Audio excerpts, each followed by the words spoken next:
दोस्तों Bajaj housing finance limited की बात करें तो स्टॉक में कल हल्की सी गिरावट देखने को मिली। कल बजट पेश हो चुका है। इस बजट में बजाज हाउसिंग फाइनेंस के लिए क्या फ़ायदा हुआ है और आने वाले समय में हाउसिंग सेक्टर क्या तेज़ी से आगे बढ़ता हुआ दिखाई देगा। सबसे बड़ी बात है कि इस बार जो बजट है उस बजट में एक बड़ा ऐलान जो हुआ वो सबसे बड़ा गेम चेंजर है और वो है मिडिल क्लास के लिए 12 लाख रुपए तक की रकम को टैक्स फ्री कर देना। इसने पूरा माहौल बदला है। काफ़ी समय से मांग कर रहे थे मिडिल क्लास कि उनको टैक्स फ्री जो दायरा है बढ़ा दे। 10 लाख तक की अपेक्षा थी लेकिन सरकार ने अपेक्षा से ऊपर बढ़ के 12 लाख रुपए तक टैक्स फ्री कर दिया है, जिससे आने वाले समय में हाउसिंग सेक्टर में एक फ़ायदा देखने को मिल सकता है। यहाँ पे कंपनी की कॉन्फ्रेंस कॉल हुई थी, इसकी जानकारी भी एक्सचेंज को दी गई है और किस तरह से कंपनी रिजल्ट दे दर रिजल्ट हर साल किस तरह से बेहतर कर रही है उसको समझने की कोशिश करेंगे इस वीडियो के माध्यम से। लेकिन फ्रेंड्स उससे पहले अगर आप पहली बार हमारे चैनल पे आए तो चैनल को सब्सक्राइब कर दीजिए, एक बेल आइकॉन दबा दीजिए ताकि जब भी नया वीडियो बने पहला नोटिफिकेशन आपको मिले। वीडियो पसंद आए तो लाइक से जरूर कीजिए। चलो फ्रेंड्स वीडियो स्टार्ट करते हैं। मैं हूँ आपका दोस्त SB दवे और हमारे अपने चैनल ऑनलाइन कमाई में आपका बहुत बहुत स्वागत है। तो सबसे पहले सैटरडे के कारोबार की बात कर ले। बजट की वजह से स्पेशल ट्रेडिंग सेशन रखा गया था सैटरडे को। 115 के आसपास क्लोजिंग रही जहाँ पे 0.64% की गिरावट देखने को मिली। अब यहाँ पे जो बड़ी अपडेट निकल के आ रही है, कल ही आप देख सकते हो कि यहाँ पे जो हमारे सामने जो जानकारी निकल कर आई है, यहाँ पे कंपनी की कॉन्फ्रेंस कॉल जो हुई थी क्वार्टर 3 के रिजल्ट को लेकर और पिछले 9 महीने के रिजल्ट को लेकर अपने इन्वेस्टर के साथ में और अपने सभी जो निवेशक हैं उनके साथ में कंपनी के मैनेजमेंट की तरफ से ये कॉन्फ्रेंस कॉल को ऑर्गेनाइज किया गया था, जिसकी जानकारी एक्सचेंज को दे दी गई है और इसकी पूरी की पूरी डिटेल वेबसाइट पे शामिल की गई है। वेबसाइट दी गई है यहाँ पे, जिसके माध्यम से आप भी उस कॉन्फ्रेंस कॉल का हिस्सा बन सकते हैं और जो भी जानकारी चाहे आप वहाँ से प्राप्त कर सकते हैं। अर्निंग से लेके कॉन्फ्रेंस के अंदर क्या क्या बातें हुई वो सारी जानकारी यहाँ पे शेयर कर दी गई है मैनेजमेंट की तरफ से।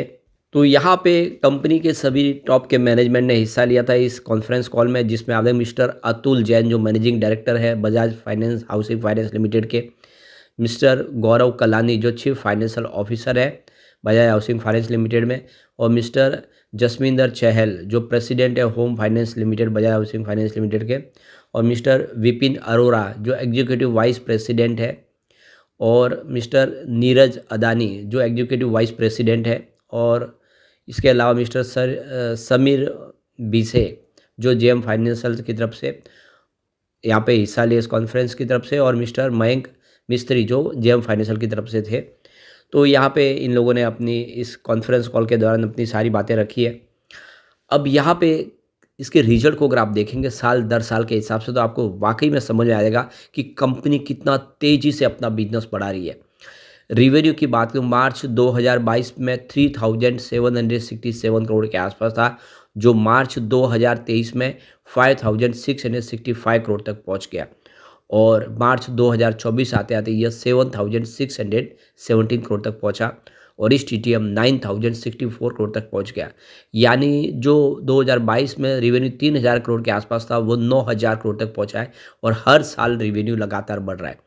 खर्च भी उसी हिसाब से बढ़ रहा है। 624 करोड़ का खर्च था मार्च 2022 में, 23 में देख सकते हो कि 718 करोड़ के आसपास रहा, 24 में 721 करोड़ के आसपास था और इस TTM 778 करोड़ के आसपास है। अच्छी बात इसमें यह है कि खर्च में उतनी वृद्धि हुई जितनी तेज़ी से रिवेन्यू बढ़ रहा है। खर्च एक लिमिटेड मात्रा में ही आपको बढ़ता हुआ दिखाई देगा। फाइनेंसिंग प्रॉफिट अगर देखें तो मार्च 2022 में 986 करोड़ के आसपास था, जो मार्च 2023 में बढ़ के 1734 करोड़ तक पहुंच गया और मार्च 2024 में 2201 करोड़ तक पहुंचा और इस TTM 2579 करोड़ तक पहुंचा। यानी फाइनेंसिंग प्रॉफिट भी हर क्वार्टर में हर साल तेज़ी से बढ़ता हुआ दिखाई देगा। इसके अलावा अगर हम बात करें प्रॉफिट बिफोर टैक्स की, 960 करोड़ का प्रॉफिट बिफोर टैक्स बताया था मार्च 2022 में, जो 23 में बढ़ के 1700 करोड़ तक पहुंच गया और मार्च 2024 में ये 2161 करोड़ तक पहुंचा और इस TTM वो 2539 करोड़ तक पहुंचा। हर साल बढ़ा है, प्रॉफिट बिफोर टैक्स में वृद्धि हुई है। अब नेट प्रॉफिट देखें तो मार्च 2022 में 710 करोड़ के आसपास था, जो मार्च 2023 में बढ़ते हुए 1258 करोड़ तक पहुंच गया और मार्च 2024 में ये 1731 करोड़ तक पहुंचा और इस टीटीएम सीधा देख लो कि 1958 करोड़ तक पहुंच गया है।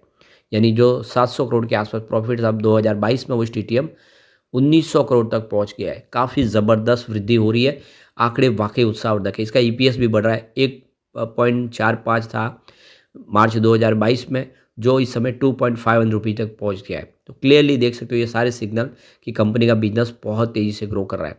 अब बजट में रियल इस्टेट सेक्टर को क्या फ़ायदा मिला है? रियल इस्टेट सेक्टर में कुछ बड़े ऐलान हुए जिसमें 2 प्रॉपर्टीज रखने वालों को टैक्स में राहत दी गई है। अर्बन चैलेंज फंड के लिए 1 लाख करोड़ रुपए के बजट, इसके अलावा 15,000 करोड़ रुपए का स्वामी फंड 2 का ऐलान किया गया है और 12 लाख की टैक्स को मतलब कमाई को टैक्स फ्री कर दिया है। ये बड़े बड़े जो है रियल इस्टेट के लिए बूस्ट की तरह काम करेंगे। 2025 में निर्मला सीतारमण ने कई ऐलान किए जिसमें कुछ अहम ऐलान रियल इस्टेट सेक्टर के लिए भी थे। 2 प्रॉपर्टीज रखने वालों को बड़ा इस बार टैक्स के दायरे में राहत दी गई है और दूसरी तरफ अर्बन चैलेंज फंड के लिए 1 लाख रुपए के बजट का ऐलान किया है। वही दूसरी ओर 15,000 करोड़ रुपए का स्वामी फंड 2 भी लॉन्च किया गया है, जो कि रियल एस्टेट सेक्टर को बूस्ट करेगा। इसके अलावा इनकम टैक्स में 12 लाख तक की सालाना कमाई पर कोई टैक्स नहीं लगेगा। ये जो मामला है इससे रियल एस्टेट सेक्टर को बूस्ट लगेगा और काफ़ी पैसा है जो रियल एस्टेट सेक्टर में आएगा। जानकारों का मानना है कि मिडिल क्लास के हाथों में पैसा आए तो वो निवेश के लिए रियल एस्टेट सेक्टर की ओर देखेंगे। इसके अलावा अफोर्डेबल हाउसिंग की डिमांड में भी इजाफा होगा और तो किस तरह से फ़ायदा होगा वो देख लेते हैं एक बार। तो क्रेडाई पश्चिमी यूपी के सचिव दिनेश गुप्ता ने कहा है कि बजट की घोषणा रियल एस्टेट सेक्टर के लिए बढ़िया परिणाम देने वाली है। टैक्स स्लैब बढ़ाने का फैसला बहुत सकारात्मक है, जो हर प्रकार से घर खरीदने वालों के हित में है। रुके हुए प्रोजेक्ट के लिए फंड बढ़ाने का फैसला हाउसिंग सेक्टर को बूस्ट डोज देगा, जिससे सप्लाई बढ़ेगी। वर्षों से अब सपनों का जो घर इंतजार करते, जो सपने अपने सजा के बैठे थे, उनको अपना घर मिल जाएगा। इंफ्रास्ट्रक्चर को बढ़ावा देने से पूरी इकोनॉमी का साइकिल चल पड़ता है, जिसका परोक्ष प्रभाव रियल एस्टेट सेक्टर को भी मिलता है। इसके साथ ही अगर इनपुट टैक्स क्रेडिट वापस लाया जाता है तो बजट रियल एस्टेट सेक्टर के लिए बेहतर हो जाता। रेनॉक्स ग्रुप के एमडी शैलेंद्र शर्मा ने कहा है कि सरकार के कई फैसले रियल एस्टेट सेक्टर के लिए बहुत ही स्वागत योग्य है। स्वामी फंड का दायरा बढ़ाने से पुराने स्टक प्रोजेक्ट को पूरा करने में मदद मिलेगी और सेक्टर में नए तथा काम करने वाले प्रमोटरों को मौका मिलेगा। इनकम टैक्स में बचत होने से आम जनता की सेविंग बढ़ेगी, जिससे वे निवेश करने हेतु आगे आएंगे। ऐसे में घर खरीदने वालों को निवेश करने का मौका और प्रोत्साहन मिलेगा। रेंटल इनकम पर टीडीएस की सीमा बढ़ाने का लाभ सेकंड या थर्ड होम लोन वाले लेने वालों को भी मिलेगा, जो एक सकारात्मक पहल है। इंफ्रास्ट्रक्चर को बढ़ाने के लाभ में हमें पिछले 2-3 वर्षों में देखा है। आशा है कि आने वाले वर्षों में इसका प्रभाव रियल एस्टेट सेक्टर पर देखने को मिलेगा। ईरोज ग्रुप के डायरेक्टर अवनीश सूद के अनुसार केंद्रीय बजट 2025 में मध्यम वर्ग को महत्वपूर्ण राहत प्रदान की है, जिससे घर खरीदना अधिक सुलभ हो जाता है, रियल एस्टेट निवेश अधिक आकर्षक हो जाता है। 1 लाख करोड़ रुपए का शहरी चुनौती कोष शहर के विकास को गति देगा, बुनियादी ढांचे और रहने की सुविधा के अंदर सुधार करेगा। पहली बार घर खरीदने वालों को बढ़े हुए कर प्रोत्साहन और किराए पर टीडीएस सीमा में ढील का लाभ मिलेगा, जिससे वित्तीय तनाव कम होगा। स्वामी फंड के तहत 40,000 इकाइयों को पूरा होने की जो सहित किफ़ायती आवास पहल और इच्छुक घर के मालिकों के लिए अधिक जो विकल्प है वो प्रदान करेगी। तो कुल मिला के बहुत ज़्यादा खुश हुए इस समय जो प्रॉपर्टी संबंधित जो कंपनियां रियल एस्टेट सेक्टर से कंपनियां। अब केडब्ल्यू ग्रुप के निदेशक पंकज कुमार जैन के अनुसार वेतनभोगी करदाताओं में कर कटौती से आवासीय और कमर्शियल संपत्ति की मांग में तेजी आएगी। विशेष रूप से रियल एस्टेट में खंड जो मध्य खंड श्रेणी में है, अगर आरबीआई होम लोन की ब्याज दरों को कम करता है और ये मांग और बढ़ जाएगी आगे। स्वामी फंड 2 और अर्बन चैलेंज फंड के निर्माण से इस क्षेत्र में और बढ़ावा मिलेगा और जो रुकी हुई परियोजना वो भी पूरी होगी। तो कुल मिला के इस सेक्टर को सरकार ने बूस्ट दिया है ज़बरदस्त, जिससे आने वाले समय इस सेक्टर को फ़ायदा होगा और होम लोन संबंधी कंपनियां उनको भी बेनिफिट मिलेगा। जब लोग लोन लेंगे ज़्यादा से ज़्यादा तो नेचुरली इन कंपनियों को फ़ायदा होगा ही। लेकिन फ्रेंड्स, कोई भी इन्वेस्टमेंट करने से पहले अपने फाइनेंशियल एडवाइज़र से एडवाइस ले ले या अपना खुद का रिसर्च करें, क्योंकि मैंने वीडियो आपके एजुकेशनल पर्पज़ के लिए ही बनाया। वीडियो पसंद आए तो लाइक से जरूर कीजिए और चैनल को सब्सक्राइब कर दीजिए। Thank you friends.